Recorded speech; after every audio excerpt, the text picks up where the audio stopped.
Let's recap what you've told us so far, Alan. For the past 13 years, you've been trapped in a nightmare dimension called the Dark Place. Yeah. It's like New York, but it's not New York. And can be reached from the bottom of Cauldron Lake, but it's not really under the lake. And after all this time, you've managed to get out. Yeah. But so has your evil doppelganger. Mr. Scratch? Or is it the Dark Presence? Both. It's interchangeable. He's Scratch when he looks like me, but he can change into this other form. And Scratch, the Dark Presence, wants to rewrite the world in his own image. Which would be in your image, as he looks just like you. And turn the world into a fucking nightmare. During Deerfest, which is scheduled to take place in a couple of days. You got out of the Dark Place by writing a novel, the pages we've been finding. But your double edited it into a horror story that's now changing reality, taking over people, making them crazy, bringing the Dark Place to Bright Falls. Yes, fiction coming in contact with the Dark Place can change reality. The story is coming true, soaking into everything like darkness when night falls. But last time This will be back in 2010. Yes, last time it didn't happen all at once. The story came true bit by bit as it unfolded. And that dark presence was still bound to the lake. I stopped it before it got the ending it wanted. Before it broke free. Based on that, there's still time. Which brings us to your magical light switch. The clicker. Magical doesn't quite cover it. Scratch wants it to bring about his ending. That can't happen. If I can get the clicker, I can send him back to the Dark Place, make all this shit go away.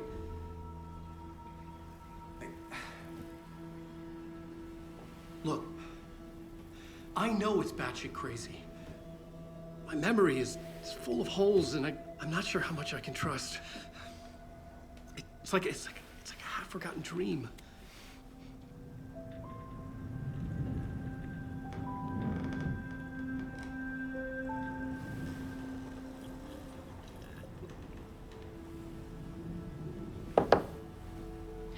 Mr. Wake, Alan, we've seen our share of batshit crazy in the past 24 hours. What I want to know is, why am I? Why are we written into the story?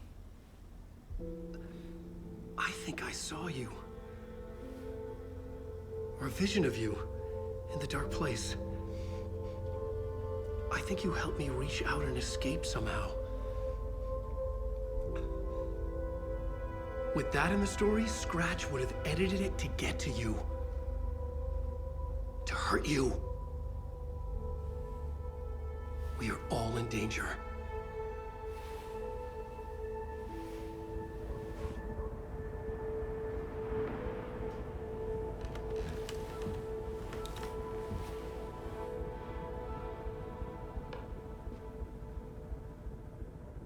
It's insane. And there's so much of it.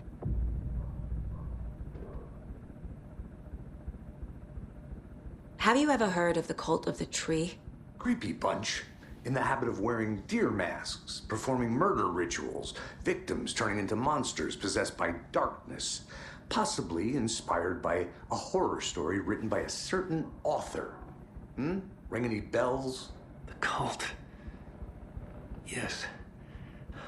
Yes. They have the clicker. If the cult has the clicker, does that make them Scratch's followers? How are you so certain they even have the clicker? They could be working for Scratch. I don't remember. It's all confused. Alan, if I'm gonna act on this information, you need to be honest with me. Yeah, of course. Is he confused? Or is he hiding something?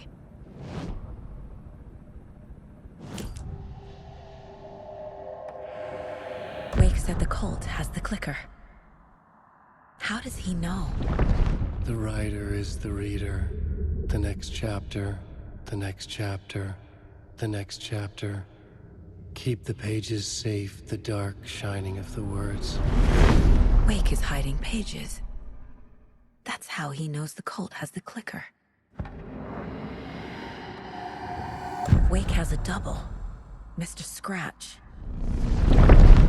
Where is he now? A cloud of wrath wears my face. The dark place in your place. Scratching out my body of work. Scratch is here. In Washington. He's hunting Wake. Scratch looks just like Wake. Why? Don't wake up the dreamer if your life is a dream. I swam to the shore, but the water is rising. Wake and Scratch are clearly connected. Maybe Scratch got out because Wake did.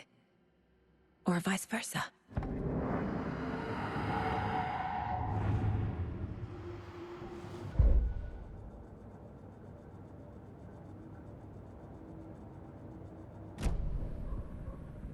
Okay, Mr. Wake.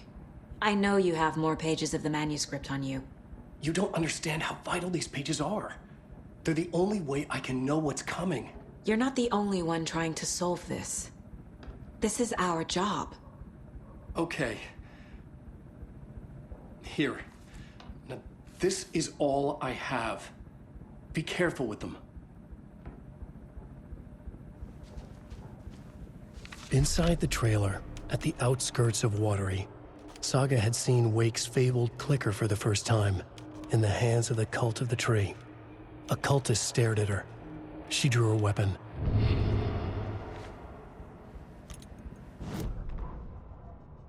Standing inside the trailer, at the outskirts of Watery, Saga had seen Wake's fabled clicker for the first time.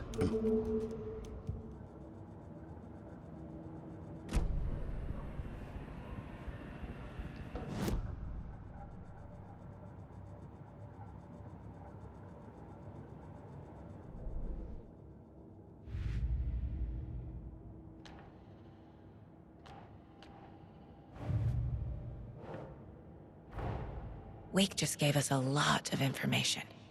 But this clicker seems like a good place to start. If we find that, then we find the cult.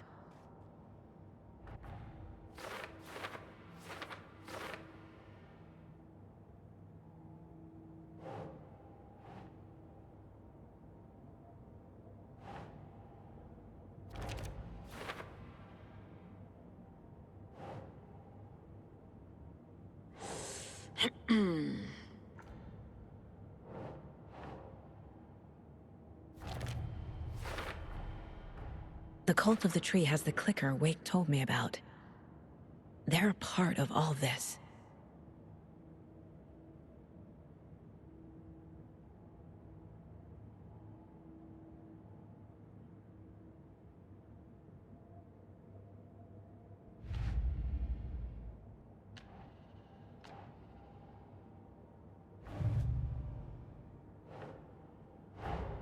The pages we've been finding are from a horror story called Return, written by Alan Wake, and the contents of this book are coming true. Why couldn't it have been a romance?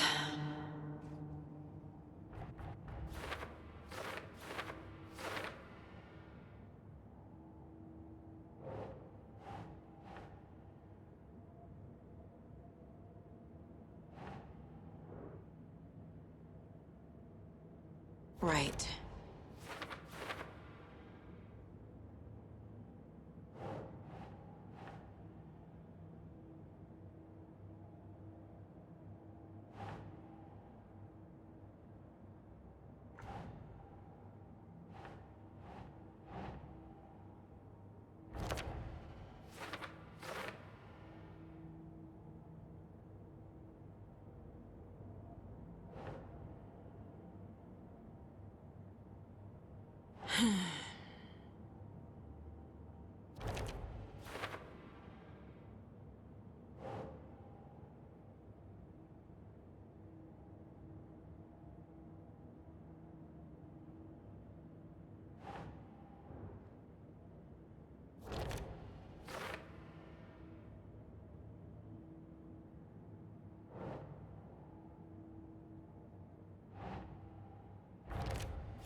Nah.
Doesn't make sense.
The dark place makes writing come true, taking something real and nudging it. They're treating people's lives like toys. Can Wake be trusted with that kind of power? Can anyone?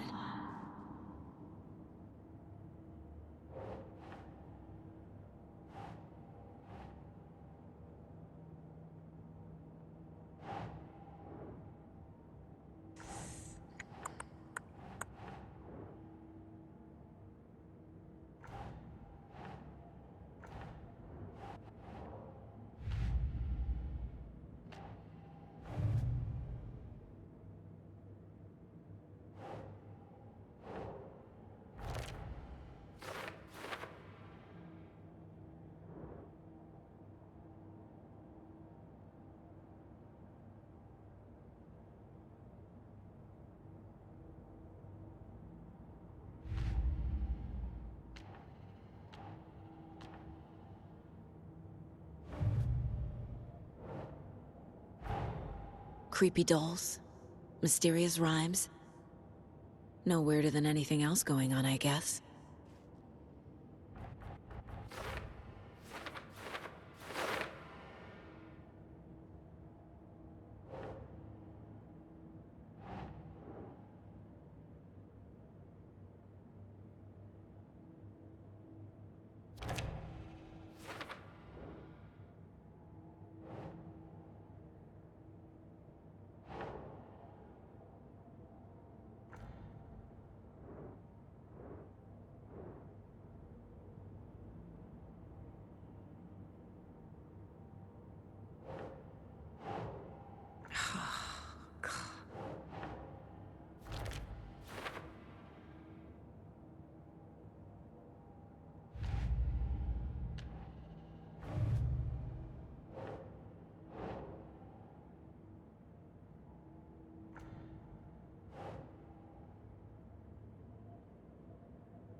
It's all on the page.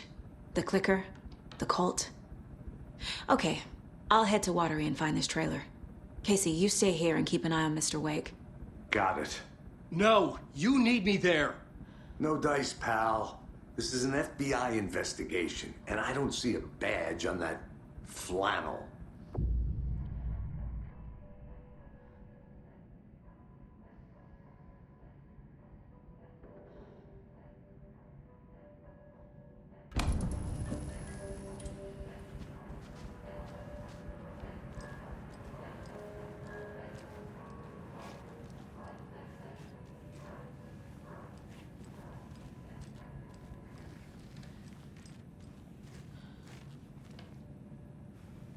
I feel bad for these guys.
You wrote these pages in the dark place.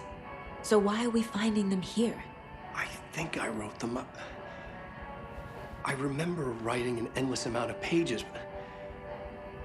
When this happened before, the pages were being sent from the dark place to help me. Maybe the same thing is happening here. That's all for now, Mr. Wake. Thank you for your cooperation.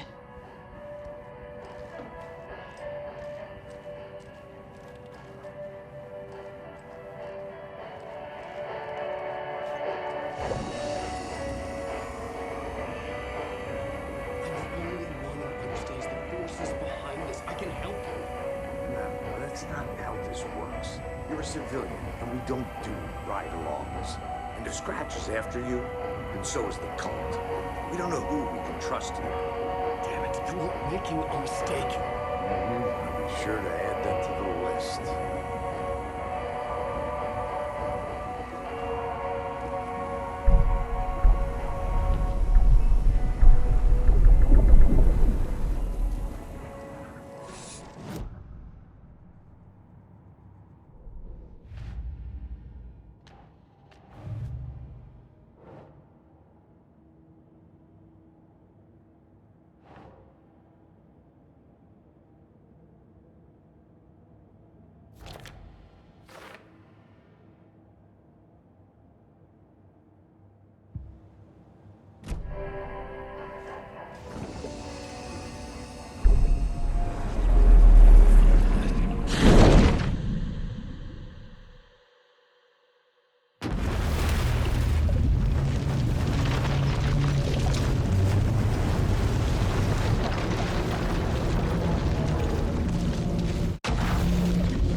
Able to escape.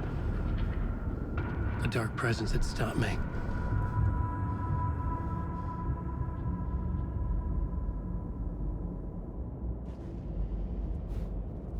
I had seen the title page of another manuscript. Return.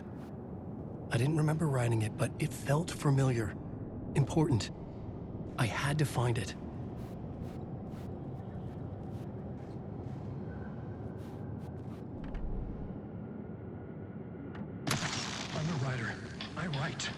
Writing is the key. Art is the key to find my way. The writer.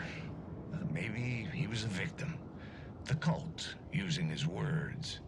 Or Maybe he was the monster behind it all. Either way, Alice Wake, his ex, she knew things. It was there in her art for all to see. A cry for help.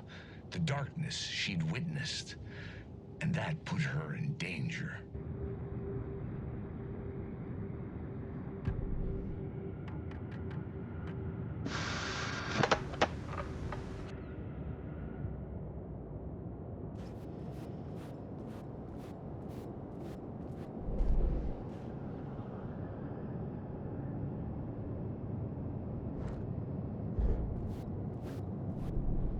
The plot board was empty again. I needed a new draft, back at the beginning, but closer to my goal.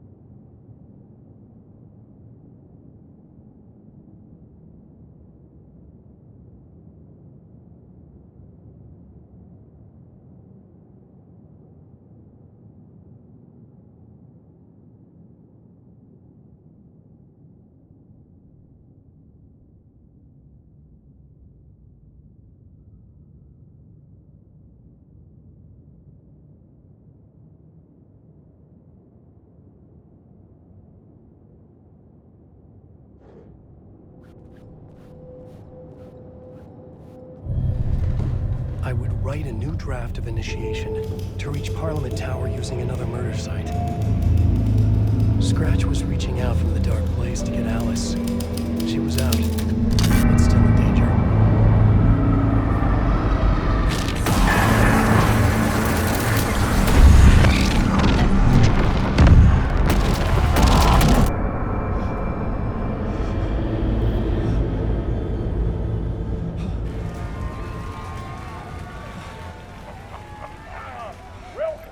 Welcome. Our guest tonight is Alan Wake. This time we wanted to do something. I was back, and I hadn't forgotten. I knew how this worked now. I could take control, no more surprises. What demons he wrestles with in the dark hours of the night.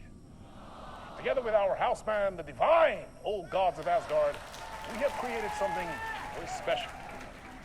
The song is called Herald of Darkness, but I like to call this next segment the story of the journey of Alan Wake, the musical. We just do what we always do. We'll chat, but instead of talking, we'll sing it.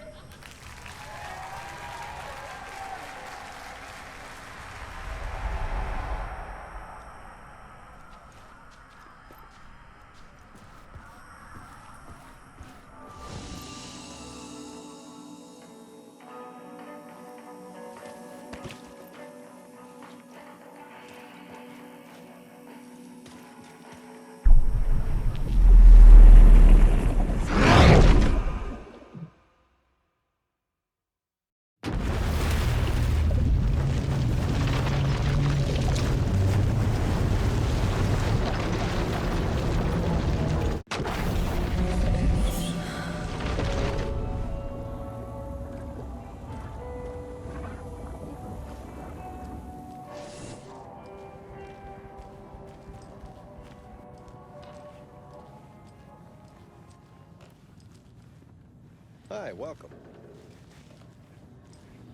Okay, past favorite Deerfest floats. Go. The yarn puppet monstrosity. Stuffed moose and squirrels one.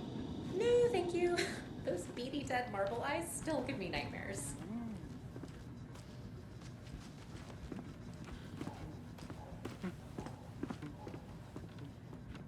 So who's in for a bet this year? $100 says there'll be at least one fender bender between the floats. For that amount of money, you'll cause it yourself. Yeah, I'm not taking that wager. Too many opportunities for interference.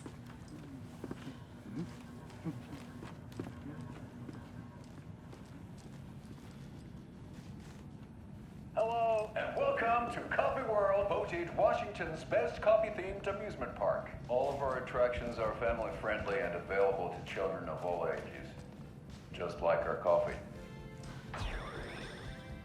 So, take a sip of our Oh Dear Diner organic coffee and let the adventure begin.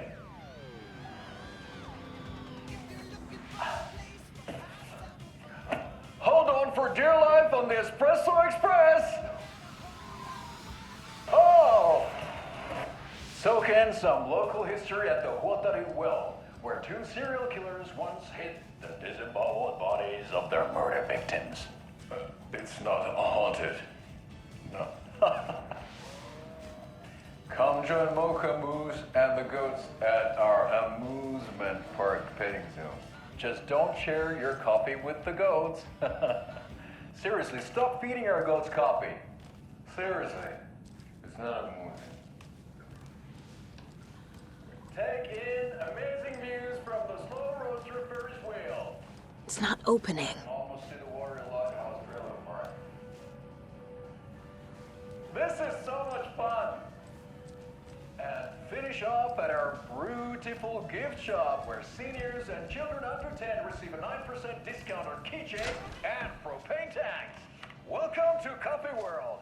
We guarantee you'll have a great time.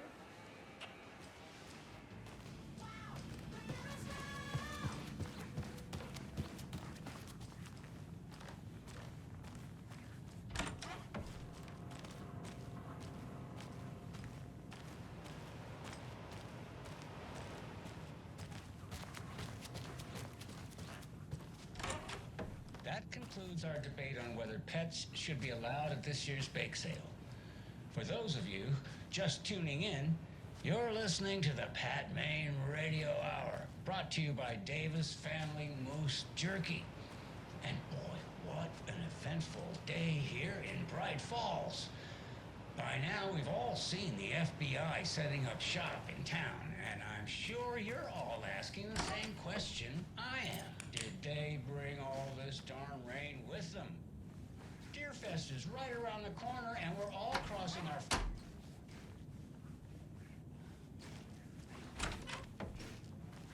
for a weather update. She never responded. But I have her Uncle Tapio on the line from Watery. Tapio, are you there? Yes? Great. And Tapio, what kind of weather can we expect today? Rain. That definitely seems to be on the menu. How about over the next week? Also rain. Right. Care to elaborate? Any chance the sun will poke out in time for Deerfest? No. Well, Deerfest is coming, rain or shine. And that parade lineup is looking dandy as ever. Yes, I like this parade because they're one float in the shape of a swan. A long neck and everything. A very large swan. So you're a fan of swans? No. Hello? Right, well,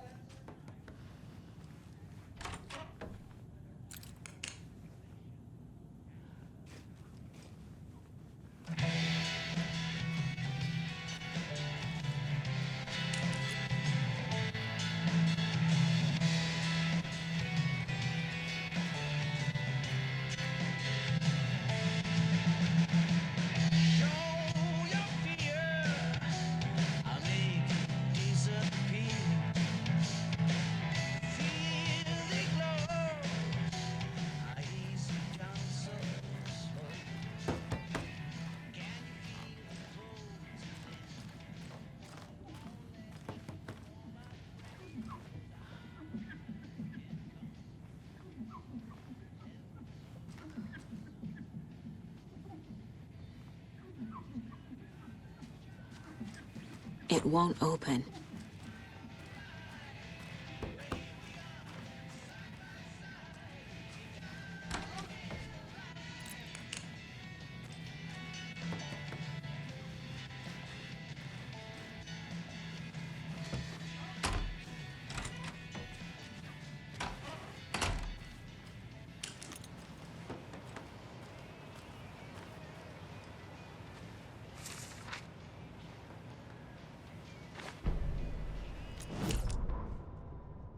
Tammy tapped her pen on her notebook. Alan Wake had ridden this same ferry into town when he arrived. This was his entry into Bright Falls. His first steps across the threshold. She wrote that down. She always found it helpful to walk in the victim's shoes, do what they did, see what they saw. It added great color to the book. Tammy felt raindrops on her face. God, again? She pulled up her hood. The rain just kept coming. She missed New York. So far, this hadn't been the simple research trip she pictured. First the incident at the lake, then the fight with Ed. It's not surprising tempers got hot. They were both on edge after what had happened. Tammy had said some things she regretted. She looked out over the harbor. A chill passed through her. She hoped Ed wouldn't do anything stupid.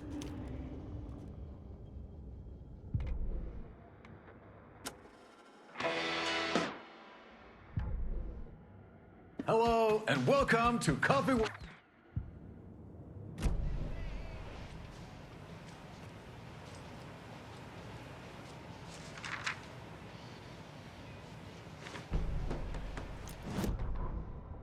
Ed hadn't been the same since his latest show had closed. This wasn't the first time one of his productions had shuttered early. Scathing social commentary in a one-act play wasn't exactly filling seats. When Tammy told him she was taking a research trip to Bright Falls, he decided to tag along. Ed told her he wanted to find inspiration. Really, he just wanted a break from the city.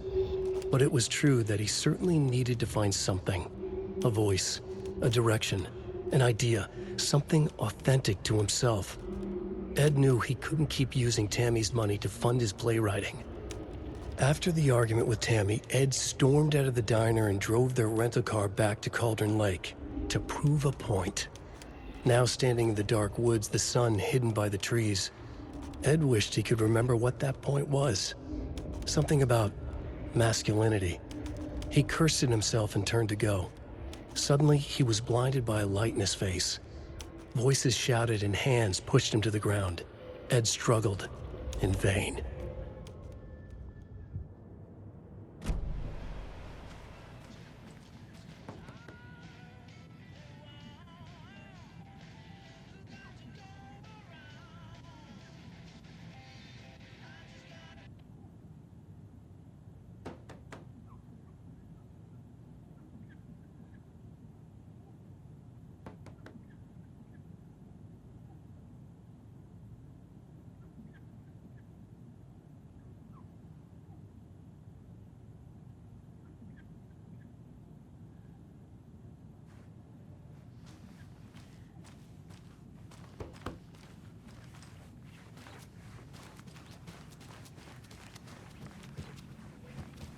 This is the third time I've requested something be done about the TV in my room. It keeps going on by itself. It's keeping me awake all night. Yes, sir, I'm terribly sorry for that. We've called a professional electrician. In the meantime, have you tried unplugging the TV for the night? Oh, there's an idea, Einstein. Why don't I just get rid of everything I'm paying for in that room while I'm at it? Sleep on the floor. Go to the toilet in the corner. Hey, I'm not unplugging it. You're fixing it. Of course, sir.